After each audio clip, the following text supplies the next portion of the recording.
Sahabat Oase Rohani Katolik yang terkasih, salam damai. Apa kabar saudara pada hari ini?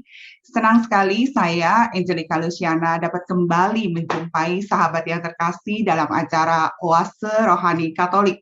Sahabat Oase Rohani Katolik yang terkasih, setiap tanggal 4 Agustus, Gereja Katolik secara universal merayakan pesta wajib Santo Yohanes Maria Vianney Imam. Dan kita sungguh bersuka cita karena pada hari ini telah hadir bergabung bersama kita dalam siaran Zoom Romo Antonius Yuni Wimarto yang biasa akrab kita sapa dan kita kenal beliau dengan Romo Yuni. Mari sahabat terkasih kita bersama menyapa Romo. Romo Yuni, salam damai, selamat bergabung. Apa kabarnya hari ini Romo? Kabar baik. Ya, terima kasih ya Romo sudah berkenan hadir menyalurkan cinta dan berkat Tuhan bagi kita semua. Ya. Sahabat Oase Rohani Katolik yang terkasih, sebelum kita memulai permenungan pada hari ini, mari satukan hati membuka dengan doa yang akan dibawakan oleh Romo Yuni. Baik, para pemirsa Oase Rohani Katolik, mari kita semua sejenak mengarahkan hati kepada Tuhan, kita hening untuk berdoa. Dalam nama Bapa dan Putra dan Roh Kudus. Amin. Ya Allah, Tritunggal yang Maha Kudus, kami memuji dan meluluhkan nama-Mu dan bersyukur kepadamu atas keselamatan yang boleh kami terima dari kemurahan-Mu.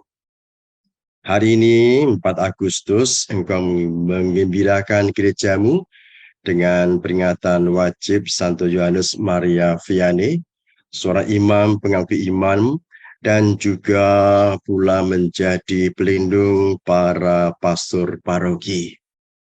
Semoga teman-teman yang berpesta nama hari ini dan juga para pastor paroki disemangati oleh keteladanan suci Santo Yohanes Maria Vianney yang kami rayakan hari ini.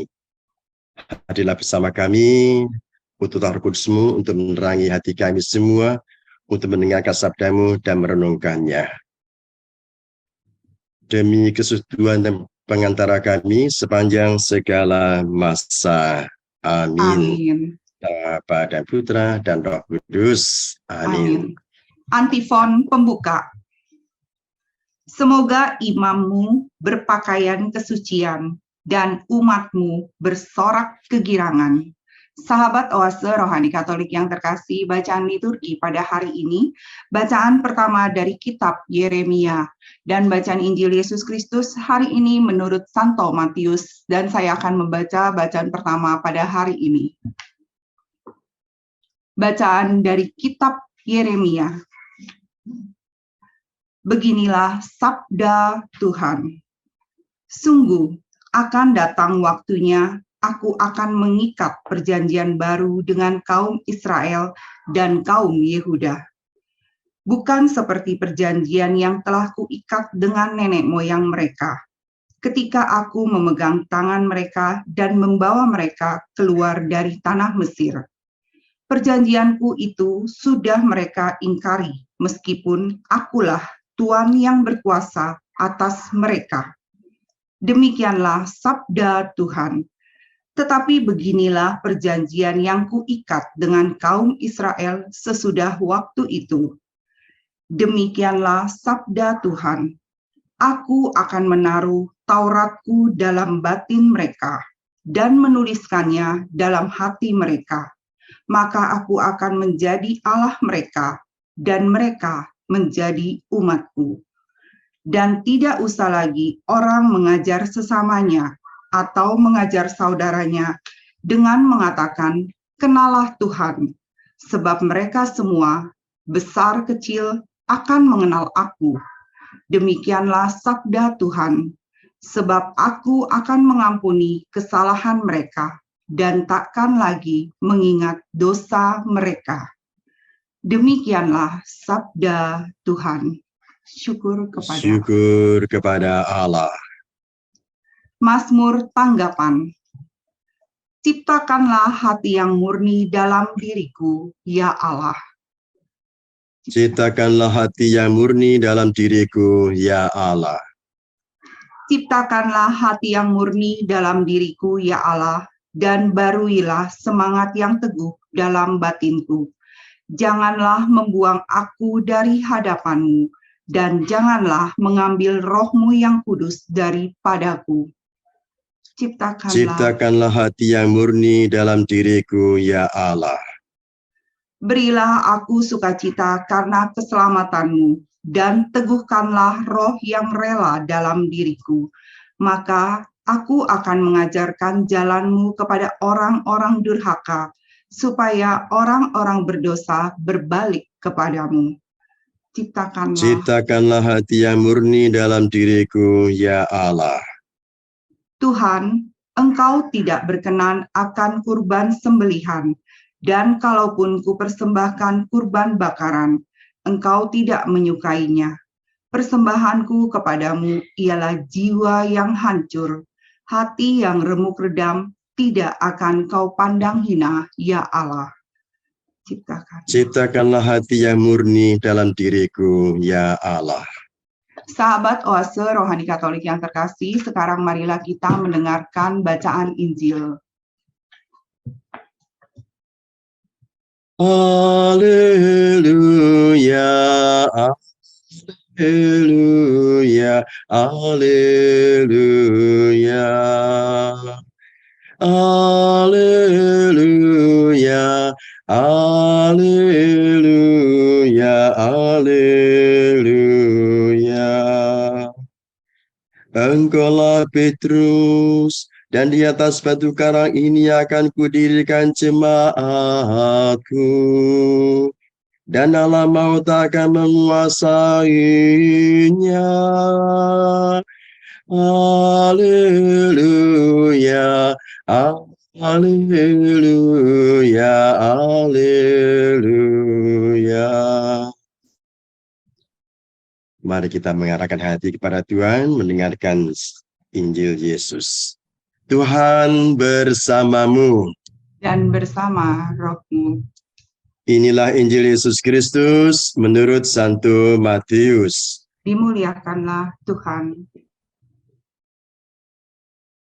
Sekali peristiwa, Yesus tiba di Kaisaria Filipi.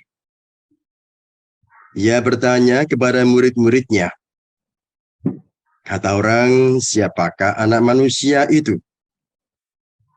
Jawab mereka, ada yang mengatakan Yohanes Pembaptis, ada juga yang mengatakan Elia, dan ada pula yang mengatakan Yeremia atau salah seorang dari para nabi. Lalu Yesus bertanya kepada mereka, tetapi apa katamu? Siapakah aku ini? Maka jawab Simon Petrus, Engkaulah Mesias, Anak Allah yang hidup. Kata Yesus kepadanya, berbahagialah engkau Simon anak Yunus, sebab bukan manusia yang menyatakan itu kepadamu, melainkan Bapa-Ku di surga. Dan aku pun berkata kepadamu, engkaulah Petrus, dan di atas batu karang ini akan kudirikan jemaatku, dan alam maut takkan menguasainya.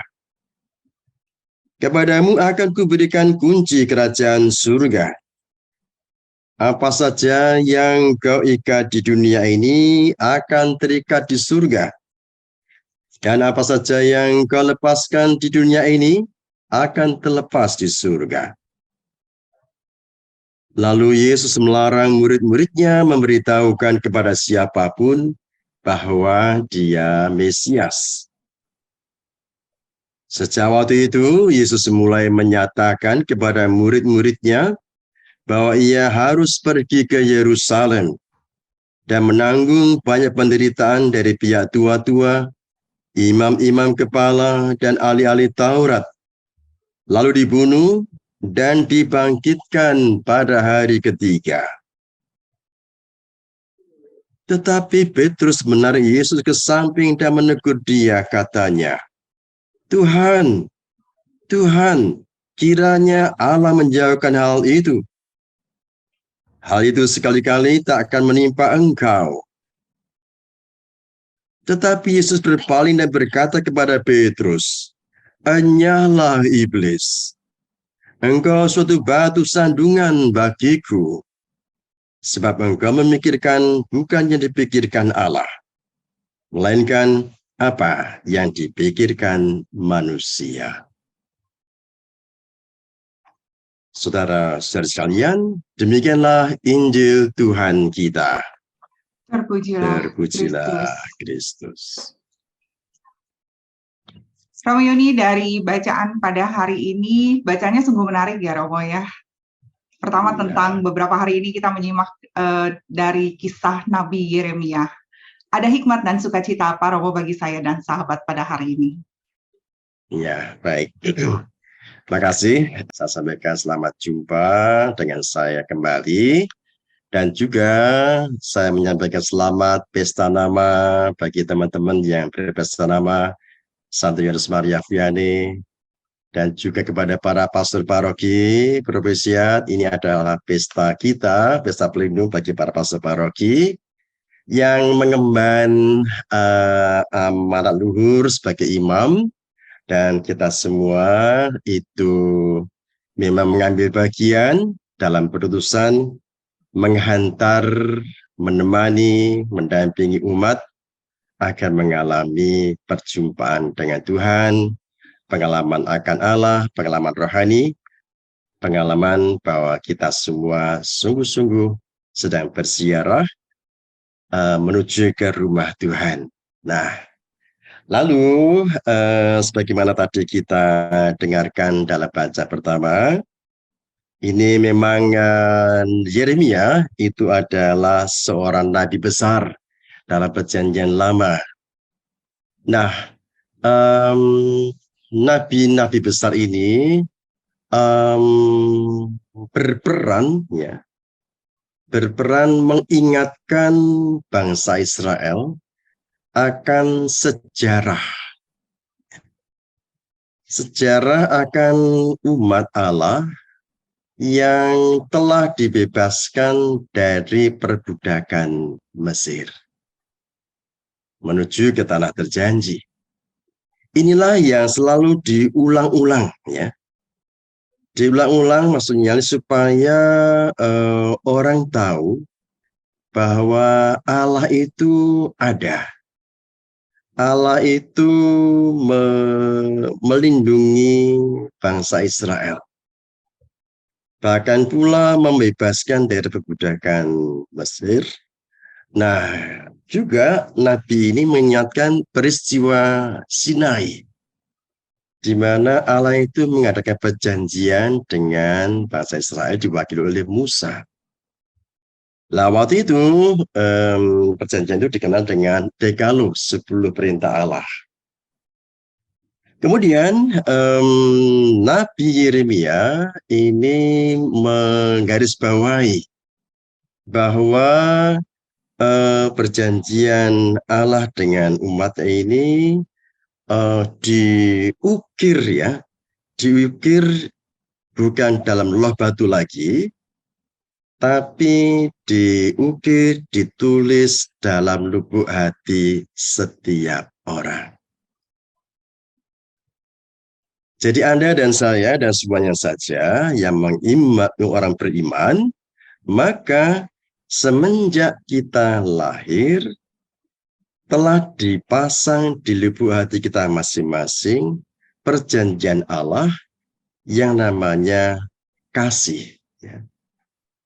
Nah, perjanjian Allah yang adalah kasih ini kemudian diukir di dalam lubuk hati kita masing-masing, sehingga kemanapun kita berada, dimanapun kita berada, kita selalu diingatkan yang baik dikerjakan, yang buruk jangan. Nah, yang baik diteruskan, yang jahat dihindari. Ini adalah hukum kodrat dan sekaligus sudah dipasang di lubuk hati kita masing-masing. Nah, saudara-saudara yang dikasihi Tuhan, disinilah maka Nabi Yeremia itu mengingatkan bahwa hukum Allah yang sejati itu ialah hukum yang dituliskan, diukir sendiri oleh Allah dalam lubuk hati kita masing-masing. Ini harus kita pegang teguh bahwa kita orang beriman ini sudah menjadi milik Allah semenjak kita lahir, bahkan semenjak kita dibaptis dalam Kristus. Nah, dengan demikian maka tentu hukum kasih inilah lalu memancar dalam hidup kita. Perkataan-perkataan kita mestinya mengatakan hal-hal yang baik, menceritakan kebaikan Allah, mengisahkan kebaikan Tuhan kepada seluruh umat manusia. Tidak hanya itu, tapi juga mulut kita mengatakan yang baik, yang membangun sebuah relasi yang hidup.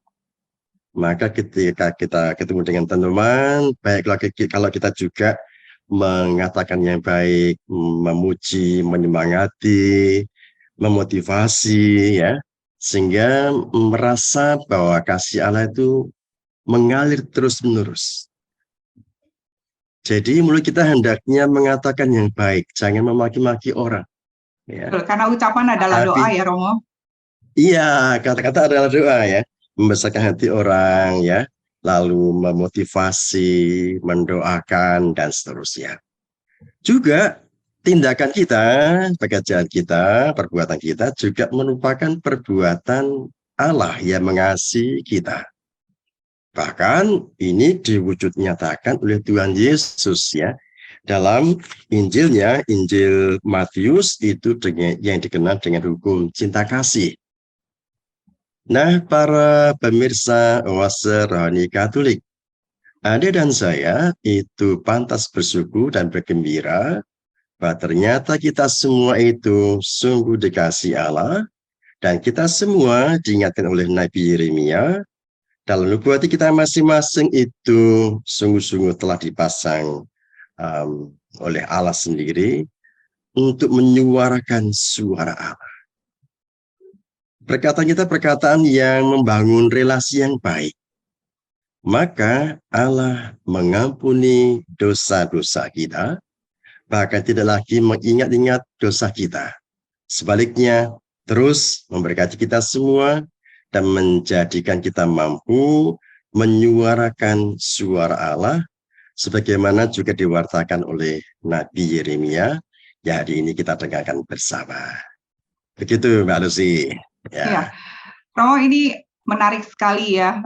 Romo tadi ungkapkan ada satu hal yang sangat istimewa yang kita harus tahu semua, bahwa dengan lahirnya kita Allah menanamkan suatu kasih di dalam diri kita.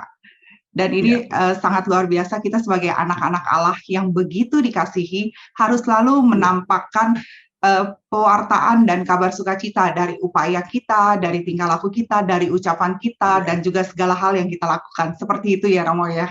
Iya, betul-betul ya. Ya. Berarti sama dengan hari ini yang kita rayakan, yaitu Pesta Wajib Santo Yohanes Vianney.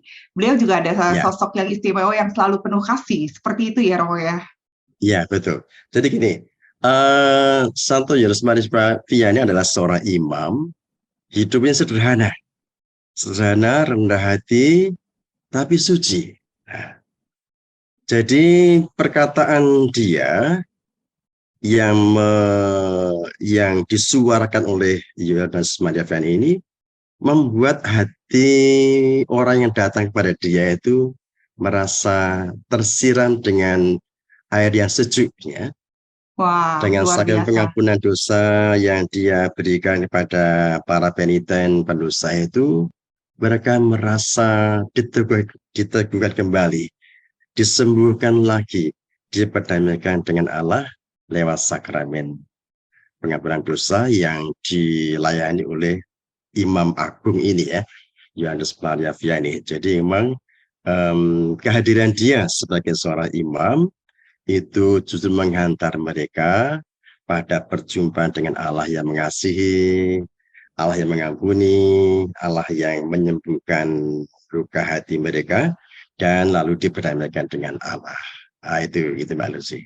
Ya, ini membuat cermin buat saya dan juga buat semuanya nih Romo, bahwa kita pun juga harus seperti sosok Santo Yohanes Maria Vianney ya, di mana setiap tutur katanya membuat air kesejukan bagi setiap orang yang mendengarkan dan juga berbicara kepadanya.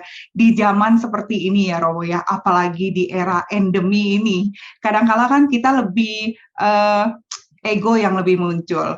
Terus kadang-kala karena situasi yang sulit, mungkin dalam tanda kutip, kadang-kala kita sering mengungkapkan dengan mengeluarkan kata-kata yang kurang baik. Tapi pada hari ini kita diingatkan oleh homilinya Romo bahwa bagaimana kita bisa untuk lebih mengendalikan diri dan juga lebih bisa bertutur kata yang baik. Karena ucapan itu adalah sebuah doa buat kita sendiri dan buat orang yang mendengarkan ya Romo ya. Iya, betul ya. Romo, kalau dari bacaan Injil pada hari ini ada hikmat dan sukacita apa Romo?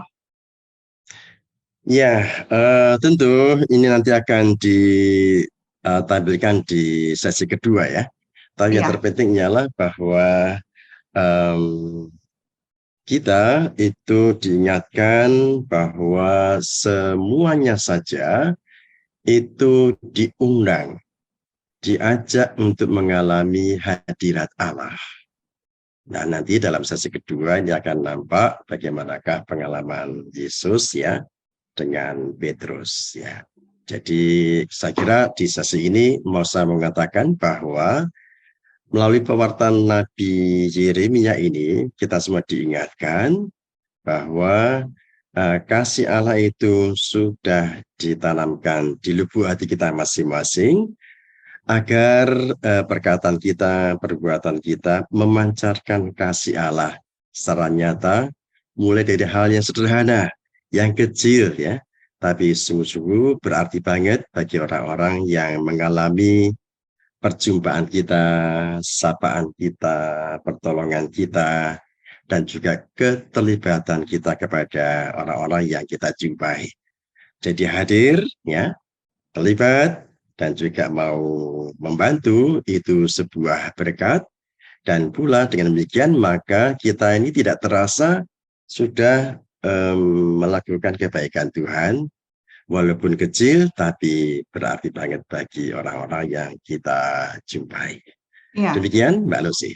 Ya, seperti yang Keuskupan Agung canangkan di tahun ini ya Romo ya, kita harus lebih berbela rasa, bagaimana berempati untuk sesama, sehingga apapun yang kita lakukan bisa berbuah kebajikan dan menunjukkan bahwa kita adalah anak-anak Allah. Seperti itu ya Romo ya. Ya, betul ya. Romo Yoni, ini menarik sekali dan kita akan rehat sejenak dahulu ya Romo ya. Ya, udah dulu ya. Sahabat Oase Rohani Katolik yang terkasih, kita akan merenungkan sesaat apa yang sudah disampaikan oleh Romo Yuni, dan kita akan kembali pada perbincangan rohani di sesi yang kedua.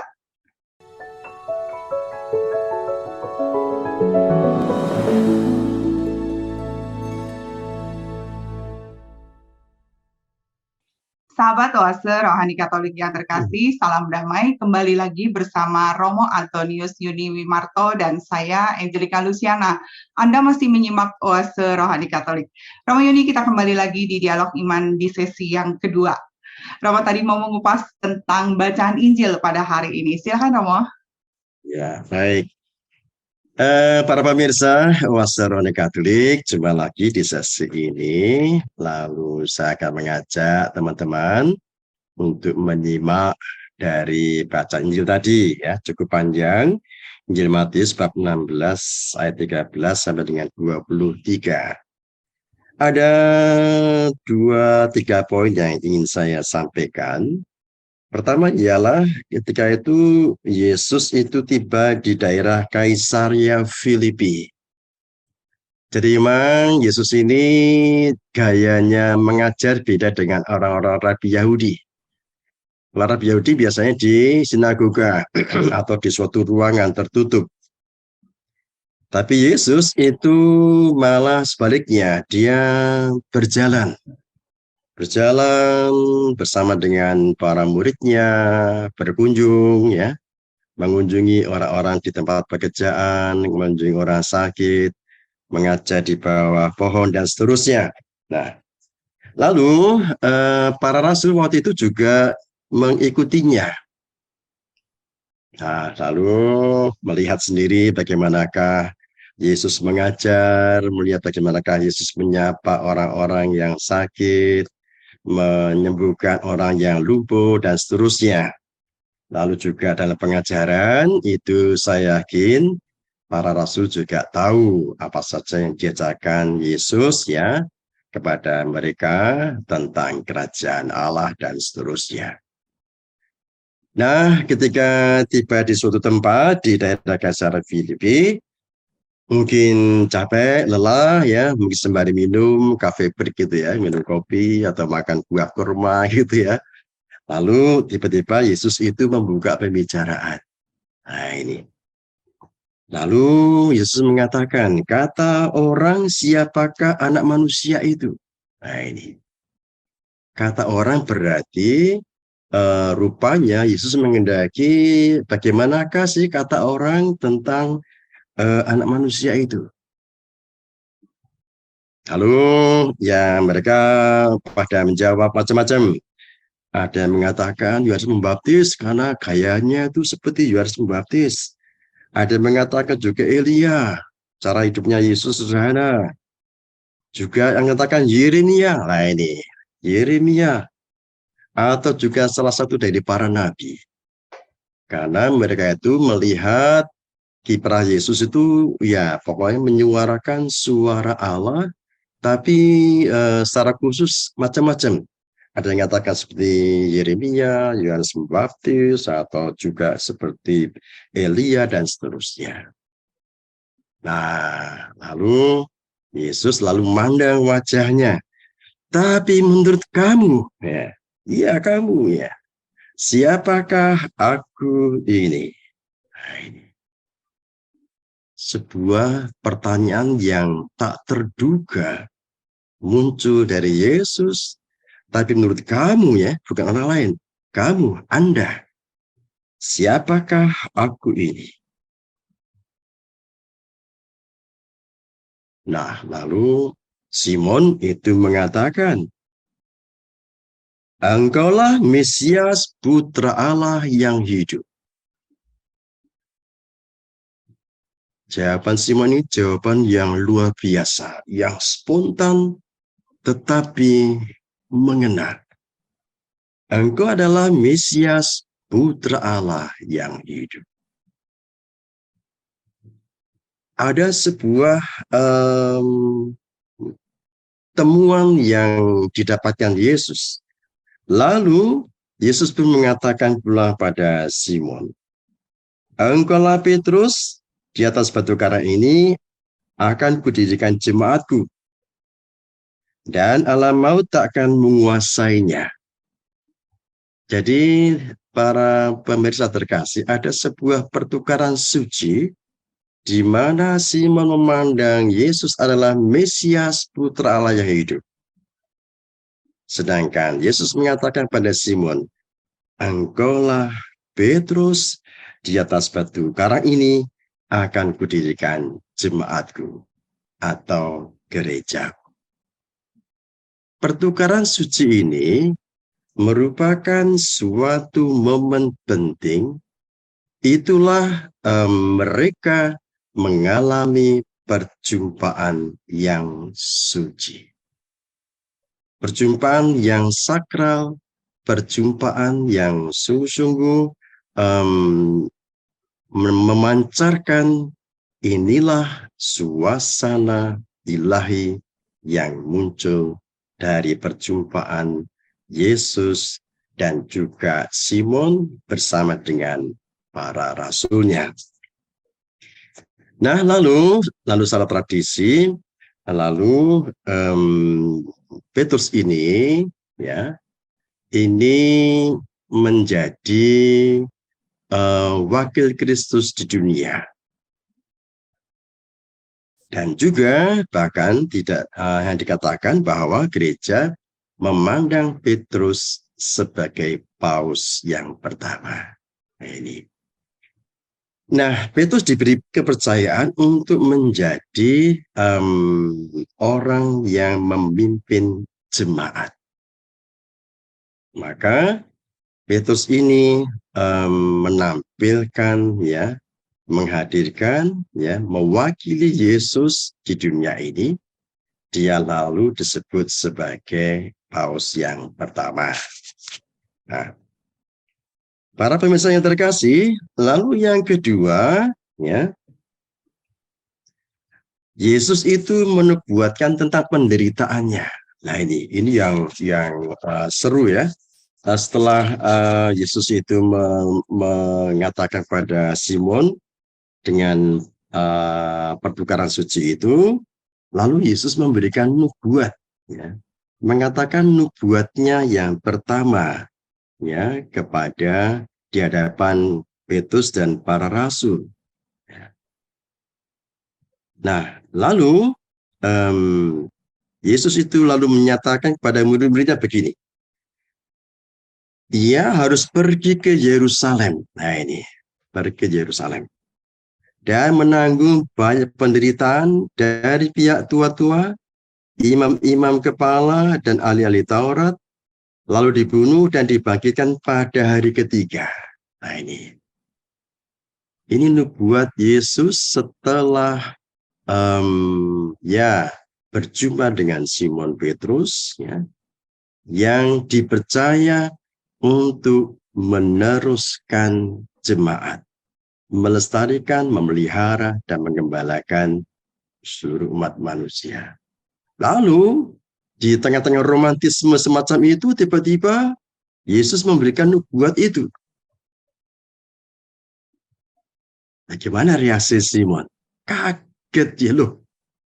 Barusan mengatakan ini sedemikian indah, tiba-tiba Yesus mengatakan nubuat ini, bahwa Yesus akan harus pergi ke Yerusalem. Wah, sesuatu yang indah, megah, ya. Dia akan menjadi pemimpin yang hebat, ya. Tetapi Yesus mengatakan menanggung banyak penderitaan dari pihak tua-tua, imam-imam kepala, ahli-ahli Taurat, dan dibunuh dan dibangkitkan pada hari yang ketiga. Lah, ini kata dibunuh rupanya membuat Simon Petrus itu lalu gelisah. Rupanya dia tidak menangkap yang kalimat terakhir tadi, dan dibangkitkan pada hari ketiga. Spontan lalu Simon Petrus menarik Yesus. Tidak mungkin, itu tidak akan terjadi. Kalau orang ya kita bilang gitu bohong gitu, ya. Orang selalu bilang gitu bohong, nggak mungkin lah, nggak akan terjadi. Lalu Yesus berang, ya, dengan ungkapan yang keras sekali. Hanyalah iblis. Saya membayangkan saatnya itu saya mendengar sendiri, waduh. Hanyalah iblis, engkau suatu batu sandungan bagiku, sebab engkau memikirkan bukan yang dipikirkan Allah, melainkan apa yang dipikirkan manusia. Sahabat rohani Katolik yang terkasih, membaca ini saya merasa dikejutkan dengan peristiwa itu. Rupanya waktu itu Petrus gak mau Yesus mengalami itu. Rupanya dia mau berjuang akan membela Yesus. Padahal rupanya Petrus tidak mendengar semuanya kata dibagikan pada hari ketiga. Itulah nubuat yang disampaikan Yesus tentang dirinya. Nah, teman-teman yang terkasih, untuk sampai pada kemuliaan memang dicapai lewat jalan penderitaan. Dan itu sudah dialami dan dilewati sendiri oleh Yesus. Dia mengalami penderitaan, ya, dimaki-maki, dihujat, ya, bahkan pula disalibkan, ya, lalu wafat, dan seterusnya itu. Itulah jalan penderitaan yang dialami Yesus. Dan nah ini nubuat ini yang rupanya yang nggak ditangkap oleh Petrus pada waktu itu. Nah, para sahabat Oaserone Katolik, teguran Yesus kepada Simon Petrus ini mau menyampaikan pesan kepada Anda dan saya bahwa kita ini dipanggil oleh Yesus untuk mengalami suasana ilahi. Kita diundang lama-lama kita harus bisa memaknai berbagai peristiwa itu dalam jalan penderitaan Kristus, dan sekaligus pula kita diajak untuk memikirkan apa yang dipikirkan Yesus. Jadi kita jangan sebaliknya, tapi sebaliknya untuk kita semua kehidupan kita, apapun yang kita alami, semua merupakan jalan untuk menggapai perjumpaan dan persatuan dengan Tuhan Yesus. Penderitaan itulah yang dapat kita jumpai setiap hari, setiap saat, tapi jangan lupa kita mengalaminya, menghadapinya bersama Yesus. Nah, inilah yang kiranya perlu teman-teman di hari ini, di peringatan atau pesta Santo Yohanes Maria Vianney, itu kita diajak untuk mengalami suasana ilahi dan sekaligus bisa memaknai berbagai macam peristiwa kita dalam Kristus. Itulah mengapa hari ini kita semua merayakan peringatan Santo Yohanes Maria Vianney. Diingatkan bahwa perjalanan kita adalah perjalanan menuju ke satu tempat yang sama, bertemu dengan Yesus di dalam keabadian. Begitu Mbak Lucy. Ya, Romo, ini begitu menggugah kita semua untuk bagaimana menyadari bahwa kita adalah anak-anak Allah yang dibentuk dan diproses sedemikian sehingga kita akan menjadi sesuatu yang baik bagi sesama ya Romo ya. Tentunya juga segala hal yang kita lakukan, kita harus ingat bahwa di dalam diri kita ada kasih-Nya Allah. Jadi apapun yang kita katakan, yang kita lakukan, yang kita perbuat, harus menunjukkan bahwa kita adalah anak-anak terang dan anak-anak Allah. Seperti itu ya Romo ya? Iya. Romo Yuni, saya sangat berterima kasih sekali apa yang Romo wartakan pada hari ini, memberikan inspirasi dan semangat beriman bagi saya dan juga sahabat yang mendengarkan pada hari ini. Terima kasih ya Romo. Ya, makasih ya. Baik-baik ya.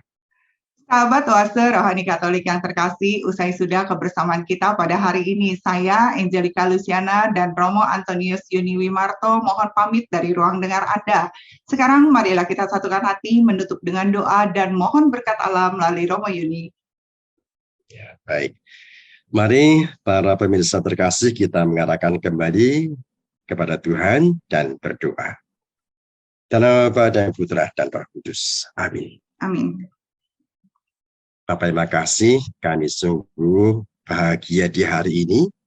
Engkau menggembirakan gerejamu dengan peringatan Santo Yohanes Maria Vianney, imammu yang sederhana, rendah hati, dan suci. Dia telah kau pilih untuk menjadi gembala kecil yang menuntun, membimbing umatmu untuk mengalami pengalaman akan Allah. Semoga permenungan kami pada hari ini, kami mampu menyadari bahwa Engkau telah memasang di lubuk hati kami, hatimu yang maha suci, agar pula kami tergerak untuk memancarkan kasih-Mu, perkataan dan perbuatan kami. Semoga kami juga belum mampu hidup di hadirat-Mu untuk mengalami, memaknai berbagai macam pengalaman kami, termasuk penderitaan dan kesulitan-kesulitan kami. Dan kami mampu memaknainya sebagai jalan menuju kepada kemuliaan, melalui mengalami penderitaan itu bersama Kristus. Ya Bapa, semoga kami seluruh umat yang rayakan Pesta Pelindung Santo Yohanes Maria Vianney, dan juga para pastor paroki bergembira pula hari ini agar semangat dalam membimbing menjadi gembala-gembala kecil di paroki dan dimanapun para imam kau utus. Semoga perjumpaan kami ini senantiasa menjadi sukacita kami, iman kami kau tambahkan, dan semangat kami semua kau kobarkan, dan kami semua tetap Katolik sampai kapanpun juga, demi Kristus Tuhan dan pengantara kami sepanjang segala masa. Amin. Tuhan beserta kita. Dengan Oase Rohani Katolik edisi 4 Agustus ini, kita semua senantiasa digembirakan, disemangati oleh berkat Tuhan Allah Yang Maha Kuasa, Bapa dan Putra dan Roh Kudus. Amin. Amin. Semoga kita semua dapat menjadi garam dan terang kasih Tuhan bagi sesama. Jangan lupa tetap jalankan protokol kesehatan untuk kebaikan kita semua. Romo Yuni, salam damai. Terima kasih untuk semuanya. Terima kasih. Sampai jumpa. Dadah.